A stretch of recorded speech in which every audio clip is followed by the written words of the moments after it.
Health plus programme में आप सबका स्वागत है। आज हम आपको लेकर चल रहे हैं रतन हॉस्पिटल 280 शहीद उधम सिंह नगर जालंधर। रतन हॉस्पिटल में बहुत सारी फैसिलिटीज़ अवेलेबल हैं, जैसे यूरोलॉजी, सर्जरी, गायनेकोलॉजिस्ट हैं, orthopaedics, medicine, ICU, ECP, gastroenterology और बहुत सारी सुविधाएं यहाँ पर उपलब्ध हैं। यहाँ पर एम्बुलेंस सर्विस भी उपलब्ध है। इमरजेंसी 24 आवर्स उपलब्ध है। हमारी टीम ने डॉक्टर बलराज गुप्ता जी से बातचीत की। डॉक्टर बलराज गुप्ता हमारे दर्शकों के लिए कोई नए नहीं है, क्योंकि समय समय पर वे हमारे साथ हेल्थ टिप्स शेयर करते रहते हैं। तो आज भी डॉक्टर बलराज गुप्ता ने डेंगू फीवर के बारे में हमें विस्तृत जानकारी दी। आइए चलते हैं रतन हॉस्पिटल और करते हैं डॉक्टर बलराज गुप्ता से बातचीत। मैं डॉक्टर बलराज गुप्ता रतन हॉस्पिटल जालंधर से आज आपके सामने एक करंट हेल्थ प्रॉब्लम के बारे में बात करने के लिए आया हूँ। मुझे खुशी है इस बारे कि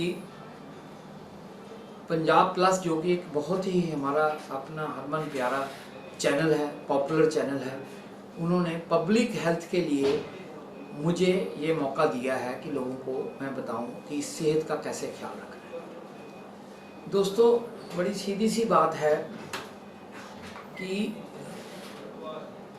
पहले एक बीमारियां वो हैं जिनको हम नॉन कम्युनिकेबल डिजीज़ कहते हैं, जो एक से दूसरे को नहीं हो सकती, बट लाइफस्टाइल डिजीज़ हैं, जो उम्र की बीमारियां हैं। उसके बारे में बाद में बात करेंगे।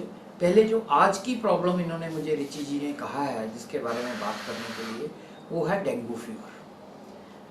डेंगू हम रोज़ न्यूज़पेपर में पढ़ते हैं। भगवान किसी को कोई भी बीमारी ना दे, डेंगू तो बिल्कुल ना दे। पढ़ के लगता है कि अगर मुझे नहीं है तो नहीं, ऐसे ही है, किसी और लोगों को होगा। दोस्तों नहीं, हम में ही लोगों को डेंगू हो रहा है। मेरा मन बहुत ख़राब होता है जब लोग इतने इतने सीरियस होके आते हैं। एक ऐसी बीमारी थी जो बिल्कुल ही पूरी तरह से ही जो अवॉइडेबल थी। डेंगू फीवर जो है वो किसी एक दूसरे से नहीं होता, मच्छर के काटने से होता है। दोस्तों, सबसे पहले क्या है कि मच्छर आसपास ना हो, घर में ना हो, जालीदार दरवाजे बंद रखे जाएं, फ्लिट की जाए। पानी खड़ा जो है, रोज़ सरकार कहती है टीवी पे, वो ठीक कहती हैं लोग कि पानी खड़ा ना रखो आसपास जिसके ऊपर मच्छर पनपते हैं, पलते हैं। जाली के दरवाजे बंद हो, पूरी बाजू के कपड़े डाल के हम सोना चाहिए रात को। आजकल अगर हो सके तो अगर मच्छर कहीं ज़्यादा तो नेट लगाओ। जो ऑइंटमेंट्स आती हैं, ओडोमॉस वगैरह और ऑइंटमेंट्स हैं जिनके लगाने से मच्छर पास में नहीं आता, उसका इस्तेमाल करना चाहिए। जो भी चीज़ मच्छर भगाने के लिए किसी तरह का भी कोई मशीन है, ऑल आउट है या कुछ है, उसका भी मैं चाहूँगा कि सेवन करना चाहिए, ताकि ये मच्छर बाइट, जो मॉस्किटो बाइट ही ना हो। अब होता क्या है, इसमें बुखार होता है, हाई ग्रेड बुखार होता है, तेज़ होता है बुखार बहुत दफ़ा। और सबसे इम्पॉर्टेंट ये बात है कि अगर आज की डेट में बुखार है और ठंड लग रही है तो हमें डाउट करना चाहिए कि ये हमें जो है वो डेंगू हो सकता है। शरीर दुखता है, मांसपेशियाँ दुखती हैं, कमज़ोरी इतनी महसूस होती, पूछो कुछ नहीं, पेट में दर्द होती है। आज डेंगू फीवर में जो हो रहा है वो क्या हो रहा है कि लोगों के जो लिवर है, लिवर के ऊपर असर हो रहा है।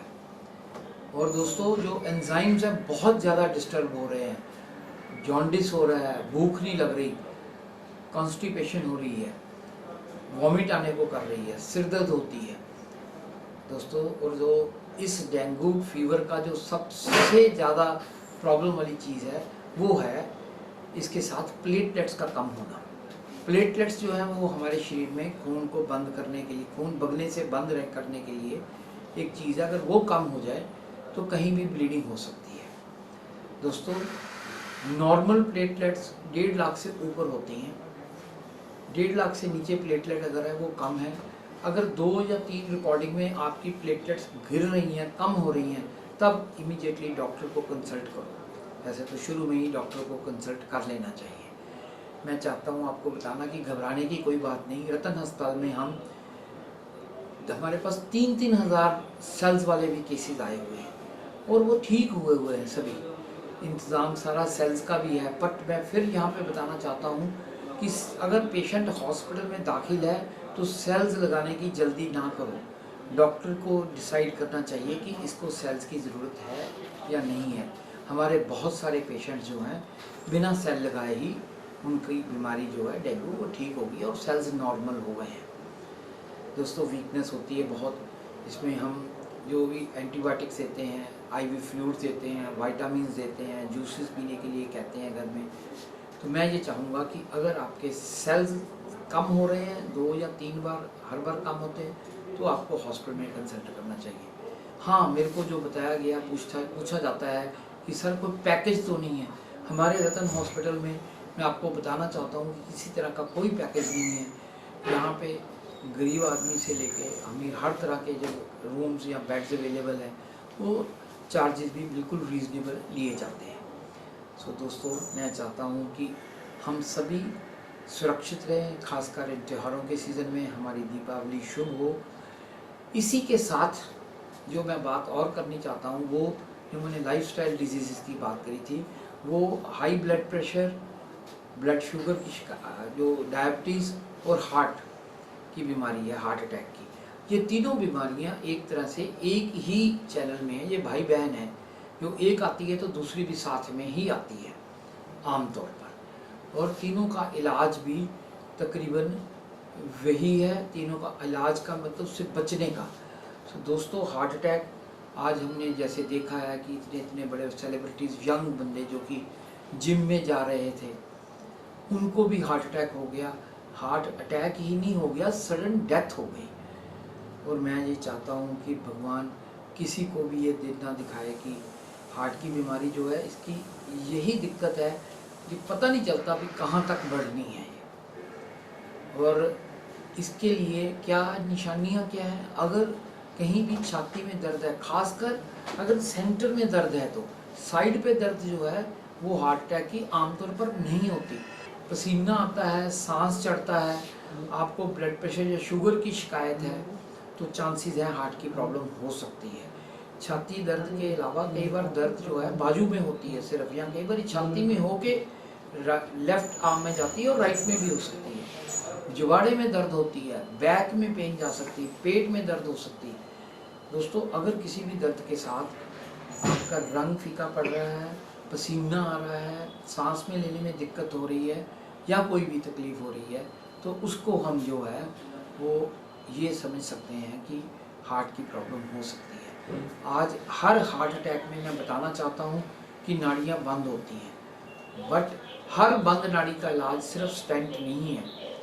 हमारे हॉस्पिटल में एंजियोग्राफी और स्टेंटिंग की फैसिलिटी भी है, और एक और जो अब तो काफ़ी पुरानी तकनीक हो चुकी है, अमेरिकन टेक्निक है, ईसीपी की।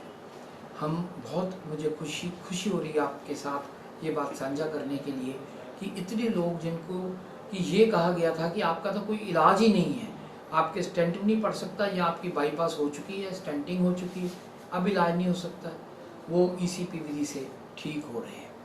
और ऐसे लोग जिनको ये कहा गया कि आप बाईपास करवा लो, इमीडिएटली करा लो, घर नहीं पहुंचोगे, ऐसे सैकड़ों लोग हैं मेरे पास जो ईसीपी से दवाइयों के साथ ठीक हो गए हैं, जिनको किसी तरह का भी कोई खतरनाक प्रोसीजर, ऑपरेशन, क्योंकि जो मर्जी कह लो, चाहे स्टेंटिंग है चाहे बाईपास है, बाईपास में ज़्यादा है, स्टेंटिंग में कम है, पर जो करवाना है उसके भी जान को भी जोखिम है।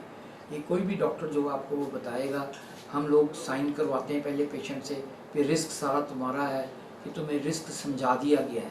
जबकि ईसीपी विधि का अगर किसी ने भी इसके टेक्निक से अपना ट्रीटमेंट करवाना है तो उसमें हम किसी तरह के कोई साइन नहीं करवाते, क्योंकि टेक्निक का अपना रिस्क कोई नहीं है। मैं डॉक्टर बलराज एक बार फिर आप सबको दीपावली की और आने वाले त्योहारों की शुभकामना देता हूँ। भगवान सबको परिवारों में खुशी, समृद्धि और प्रॉस्पेरिटी रखे।